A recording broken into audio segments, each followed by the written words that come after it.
ஏன் பல பேர் எய்ம்ஸ் மருத்துவமனை தமிழ்நாட்டுக்கு வராதா? வந்து என்ன போகுது? நீ மருத்துவராக போறிய? என் சித்தப்பன் பெரியப்பன் அண்ணன் மே தம்பி மே வர போகிறானா? இதர் மே ஷத் மே ஹே ஹே அப்படிம்பா. அவன் ஒரு வந்திருப்பான் மருத்துவர். எங்கள் அப்பா கடும் வயிற்று வலியில், ஐயா வயிற்ற வலியா, அவன் தலைவலிக்கு மாத்திரை கொடுத்து கொண்டு வருவான்.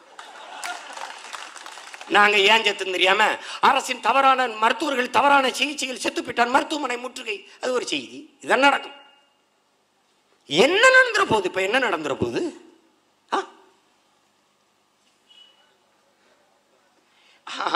அந்நேரத்து ஐயா கச்சிராஜா சொல்கிறாங்க, எதுக்கு என் நாப்கினுக்கு வரி போட்டீங்க அப்படின்னா அதுக்கு என்ன சொல்கிறாரு தெரியுமில்ல? எப்படிப்பட்ட விளக்கம் பாருங்க. மகளிர் சுய உதவி குழுக்கள் இருக்கு பாருங்க, மகளிர்கள் தான் அவர்கள் குடிசை தொழிலாக இந்த நாப்கினை தயாரித்துக் கொள்கிறார்கள். அவர்களுக்கு நாம வரியை போடவில்லை என்றால் வேற ஒரு மனிதன் நுழைந்து விடுவான். ஏன் வேற ஆள உள்ள விடுறிய? உங்களை கேட்காம உள்ள வந்துடுறானே? எப்படி இருக்கு பாருங்க.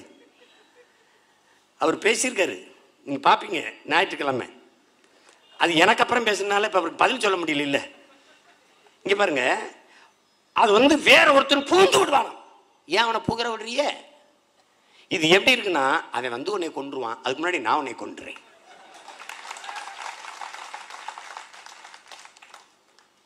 காலக்கொடுமை. மாநிலங்களுக்கு இருந்த எந்த உரிமையும் மாநிலங்களுக்கு இருக்கக்கூடாதுன்னு எல்லாத்தையும் பறிச்சுக்கிறது.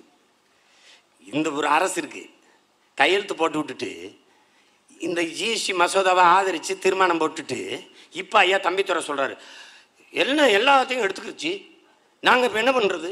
என் நிதி கேட்டு கடிதம் எழுதுனா கூட தரமாட்டேங்குது, அப்போ நாங்கள் எல்லாத்தையும் கொடுத்துட்டு என்ன பண்ணுறது? அதாங்க நாங்களும் சொல்கிறோம். முதல்ல என்ன சொல்லியிருக்கணும்? நீ நிறைவேற்று. அதில் இருக்க சாதக பாதங்கள் குறை நிறைகளை பார்த்துட்டு நாங்கள் ஆதரிக்கிறதா எதிர்க்கிறதாங்கன்னு முடிவெடுக்கிறோம் அப்படின்னு சொல்லியிருக்கணும்ல. ஊருக்கு முன்னாடி தீர்மானத்தை போட்டு ஆதரிச்சு விட்டுட்டு இப்போ அது ஐயோ அது தப்பாக இருக்கு அப்படின்னா என்ன அர்த்தம்? என்ன அர்த்தம்? ஒரு ஐயா இருக்காரு நம்ம ஐயா, நேர்மையான அழுத்தம் எங்களுக்கு இருக்குது. அழுத்தத்தில் என்ன நேர்மையான அழுத்தம்? கொலையில் என்ன தர்மமான கொலை என்ன இருக்கு? பிஜேபி ஆட்சி நடக்குதுங்க உலகத்துக்கு தெரியுமே. அது என்ன சொல்லுதோ அதை செய்யறியே. இது ஒரு கொடுமைங்க.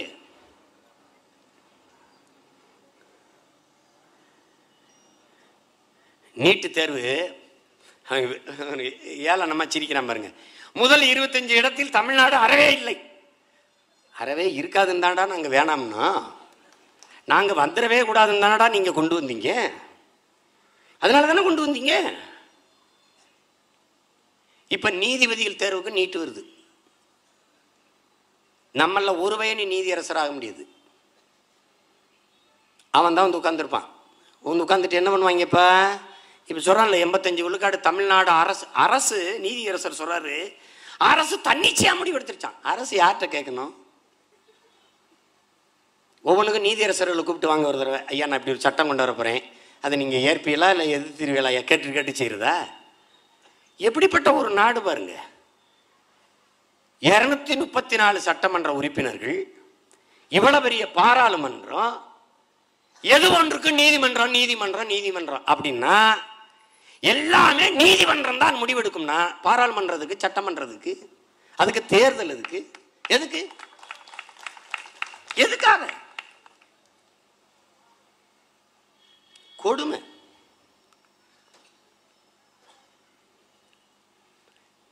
ஜிஎஸ்டி வரின்னு ஒரு தம்பி, அண்ணே ஜிஎஸ்டிக்கு முன்னாடி கடைக்கு பொருள் விற்பனைக்கு வந்துக்கிட்டு இருந்துச்சுனே, ஜிஎஸ்டிக்கு பின்னாடி கடையே விற்பனைக்கு வந்துருச்சுனேன்றான்.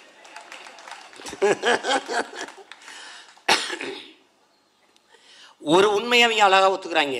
ஒரே நாடு, ஒரே வரி, ஒரே சந்தை. இது சந்தை, இது நாடு இல்ல, சந்தை. உள்நாட்டு வெளிநாட்டு பிற முதலாளிகள் உற்பத்தி செய்கிற பொருளை விற்கிற சந்தை. இதில் மக்கள் வாங்கி நுகர்கிற மந்தைகள்.